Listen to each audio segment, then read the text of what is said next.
ಸಮೇತ ಹತ್ಬಿಡ್ರಿ. ಜೈ ಕರ್ನಾಟಕ.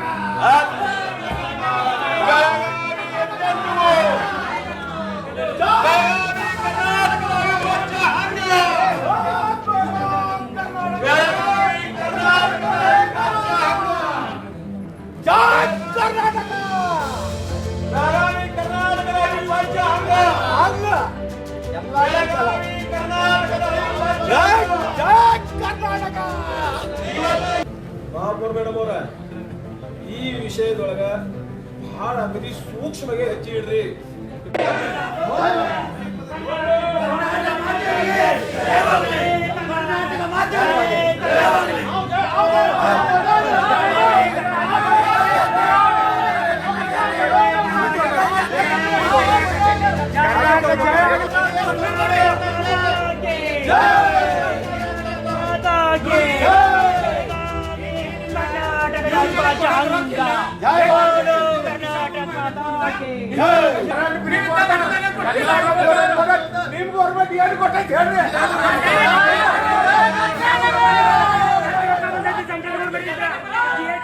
ಸರ್, ಇವಾಗ ಬೆಳಗಾವಿ ಮಹಾನಗರ ಪಾಲಿಕೆ ಕರ್ನಾಟಕದ ಅವಿಭಾಜ್ಯ ಅಂಗ ಅಂತಂದು ಶಬ್ದವನ್ನ ಉಪಯೋಗಿಸ್ತಾ ಇಲ್ಲ, ಜಾನತನೆಯನ್ನ ನಡೆದುಕೊಳ್ತಾ ಯಾವ ರೀತಿ ಕನ್ನಡಿಗರಿಗೆ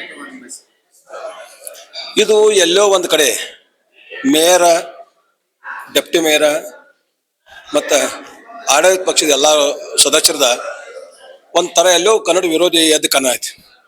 ನಾವು ಕಳೆದ ಮೀಟಿಂಗ್ದಾಗ ಹೇಳಿದೆವು, ಈಗೂ ನಾವು ಹೇಳತ್ತೇವೆ, ಸರ್ಕಾರದ ನಿರ್ಣಯ ಏನು ಬರ್ತೈತಿ ಅದು ಬರಲಿ. ಅವರು ಸುಪ್ರೀಂ ಕೋರ್ಟ್ ನೆವ ಹೇಳತ್ತಾರ, ಸುಪ್ರೀಂ ಕೋರ್ಟ್ ನೆವ ನಾವು ಸುಪ್ರೀಂ ಕೋರ್ಟ್ ಏನೋ ನಿರ್ಣಯ ತಗೊಂಡ್ರು ಅದಕ್ಕೆ ನಾವು ಬದ್ಧ ಅದೇವ ಅಂತ ಹೇಳೋದು. ಅದೇನೋ ನಿರ್ಣಯ ಕೊಡ್ಲಿ.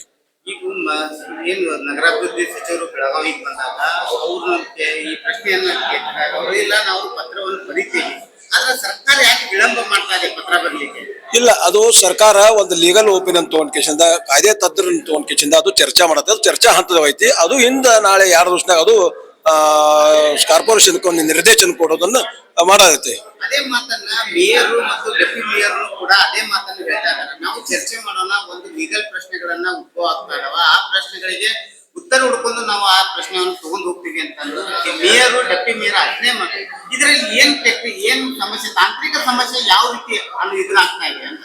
ಏನಿಲ್ಲ, ಒಂದು ಎದ್ದು ಕಾಣ್ತೈತೆ. ಒಟ್ಟಾರೆ ನಮ್ದು ಏನೈತಿ, ಒಂದು ಲೈನ್ ಅವ್ರು ಹೇಳಿಬಿಟ್ರೆ ನಮಗೆ ಏನೇ ತೊಂದರೆ ಇಲ್ಲ. ಆ ಸರ್ಕಾರದ ಏನೇ ನಿರ್ಣಯ ಬರಲಿ, ಅದು ಹಿಂದೆ ಬರಲಿ ನಾಳೆ ಬರಲಿ, ನಮ್ಗೆ ಅದಕ್ಕೇನು ತಕರಾರಿಲ್ಲ. ಬರಲಿ, ನಿಧಾನವಾಗಿ ಬರಲಿ. ಅದೊಂದು ನಿರ್ಣಯ ತೊಗೊಂಡ್ಬಿಟ್ರೆ ಮುಗಿದು ಹೋಗ್ತೈತಿ. ಈಗ ನಾವೇನು ಹೇಳತ್ತೀವಿ, ಇಷ್ಟು ವರ್ಷ ನಾವು ನೋಡಿದೆವು, ಇಷ್ಟು ಪೊಲೀಸ್ ಬಂದೋಬಸ್ತಿ ಒಳಗೆ ಕೌನ್ಸಿಲ್ ಸಭೆ ಮಾಡಿದ್ದು ಇವತ್ತು ನೋಡತ್ತೀವಿ ನಾವು. ಇಷ್ಟು ಪೊಲೀಸ್ ಬಂದೋಬಸ್ತಿ ಹೋಗಿ ಕೌನ್ಸಿಲ್ ಮೀಟಿಂಗ್ ಮಾಡಿದ್ರೆ ಏನು ಅರ್ಥೈತಿ? ಇವತ್ತು ಬೆಳಗಾವಿ ಸಂಪೂರ್ಣ ಕನ್ನಡ ಸಂಘ ಸಂಸ್ಥೆಯವರು ಇಷ್ಟೊಂದು ಹೋರಾಟ ಮಾಡತ್ತಾರೆ. ಯಾಕಪ್ಪ?